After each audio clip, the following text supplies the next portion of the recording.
ലോകരാഷ്ട്രങ്ങൾ കടുത്ത പ്രതിസന്ധി നേരിടുകയും പെട്രോളിന് റെക്കോർഡ് വിലയിടിവ് സംഭവിക്കുകയും ചെയ്ത സാഹചര്യത്തിലാണ് പൗരന്മാരുടെ പുരോഗതിയും തൊഴിലവസരവും മുന്നിൽ കണ്ടുള്ള ബജറ്റിന് അംഗീകാരം നൽകുന്നതെന്ന് സൽമാൻ രാജാവ് തന്റെ ആമുഖ പ്രസംഗത്തിൽ പറഞ്ഞു.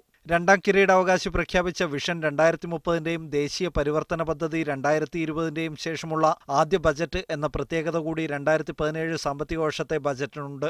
വിദ്യാഭ്യാസം, തൊഴിൽ പരിശീലനം എന്നിവയ്ക്ക് 200 ബില്യൺ, സൈനിക മേഖലയ്ക്ക് 191 ബില്യൺ, ആരോഗ്യ സാമൂഹ്യ സുരക്ഷയ്ക്ക് 120 ബില്യൺ, ദേശീയ പരിവർത്തന പദ്ധതിക്ക് 42 ബില്യൺ, തദ്ദേശ ഭരണ വകുപ്പിന് 48 ബില്യൺ, ഗതാഗതം, അടിസ്ഥാന സൗകര്യം എന്നിവയ്ക്ക് 52 ബില്യൺ, മേഖലകളുടെ സുരക്ഷയ്ക്ക് 96 ബില്യൺ തുടങ്ങിയവയാണ് ബജറ്റിൽ വകയിരുത്തിയ മുഖ്യ ഇനങ്ങൾ.